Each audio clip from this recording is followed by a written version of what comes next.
Nah mungkin orang-orang yang berkomentar seperti itu sepertinya termakan sama eh, beberapa berita-berita narasi-narasi yang tidak bertanggung jawab dulunya terhadap saya gitu. Nah terus dari mana saya kerjanya?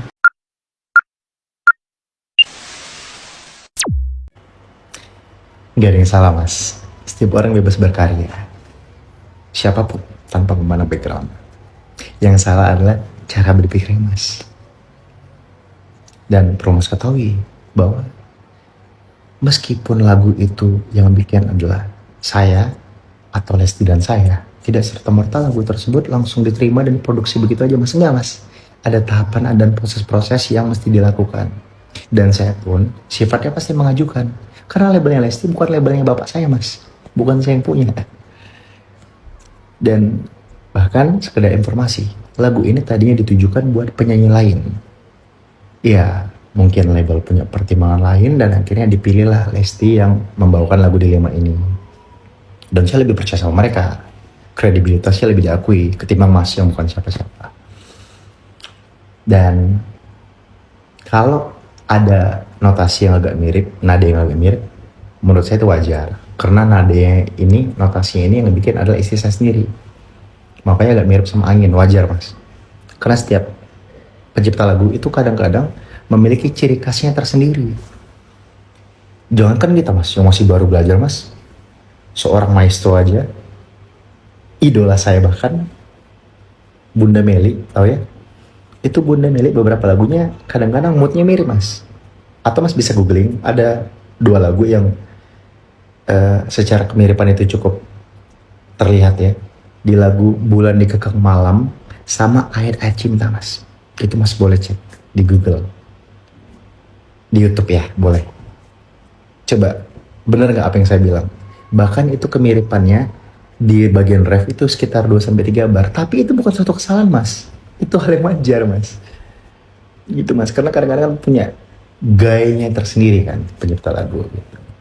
Dan alhamdulillah meskipun baik saya ataupun istri baru, lagu kita, saya sih ya khususnya 4 lagu saya sudah dipercaya sebagai soundtrack dari beberapa sinetron mas. Bayangin mas, alhamdulillah saya bersyukur banget. Dulu ya, saat saya masih syuting sinetron dapat jadi peran temannya karakter utama lah gitu mas ya. Tapi saya nggak pernah figuran, tidak seperti yang dikatakan netizen ya. Saat saya dapat peran tersebut, saya syuting dari pagi sampai pagi lagi mas. Dan bayarannya sama mas, sama saya sekarang dibayar per episode lagu saya dipakai sebagai soundtrack. Secara mechanical rights dibayarnya, tanpa saya ngapa-ngapain, dibayar per episode. Alhamdulillah mas, lumayan, begitu hidup mas ya.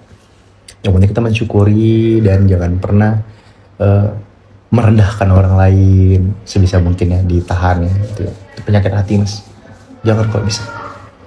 Terus menanggapi beberapa komentar yang mungkin maksudnya membela gue dengan bilang, daripada nggak kerja mending bikin lagu. Oh, ini perlu gue lurusin.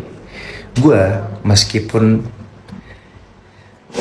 dapat duit yang cukup lumayan, ya bukan duit bahasa ya, dapat penghasilan cukup lumayan dari lagu, tapi gue tidak menjadikan ini sebagai pencaharian utama. Karena royalti itu masih jadi polemik di negara kita. Jadi saya tidak bisa menggantung nasib saya, hidup saya untuk di ruang lingkup lagu gitu. Ya, makanya sampai sekarang banyak beberapa pencipta lagu yang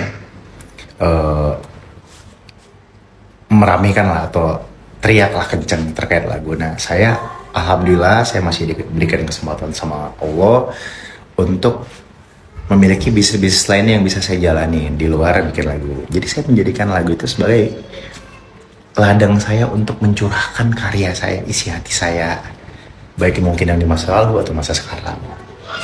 Nah mungkin orang-orang yang berkomentar seperti itu sepertinya termakan sama beberapa berita-berita narasi-narasi yang tidak bertanggung jawab dulunya terhadap saya gitu. Nah terus dari mana saya kerjanya? Pertama, saya punya Lestar Company. Lestar Company sebagai induk dari perusahaan yang saya jalankan. Di bawahnya ada banyak. Ada PH. PH-nya apa? Turunannya banyak, Mas. PH itu saya bikin salah satu ya, Lestar Entertainment. Terus nanti kita akan bikin channel baru.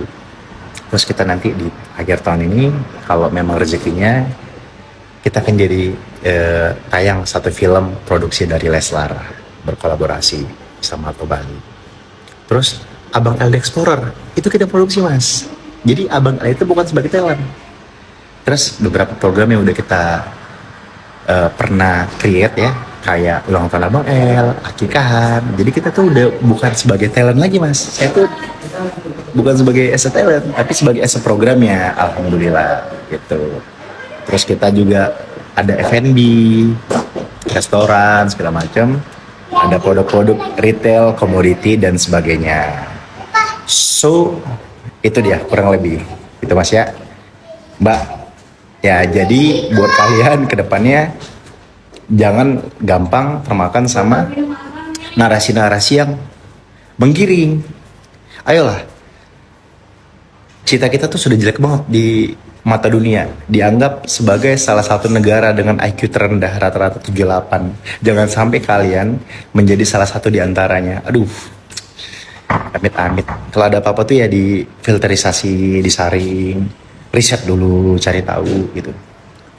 Sayang soalnya, handphone smartphone, tapi masa nggak bisa berpikir, kalah smart dari handphonenya. Ya mungkin itu aja kali ya. Dan buat Mas Andres ini yang kebetulan nggak bisa di DM sama fotonya nggak ada, Anda mungkin bisa DM saya di IG kalau boleh nyebut ya. Anda boleh DM saya di platform lain. Silakan kirim karya Anda kalau menurut Anda karya Anda itu bagus ya.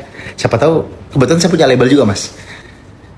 Siapa tahu nanti kita bisa bantu produksi untuk lagu Mas kalau dirasa lagu Mas layak untuk kita produksi. Makasih, Mas ya.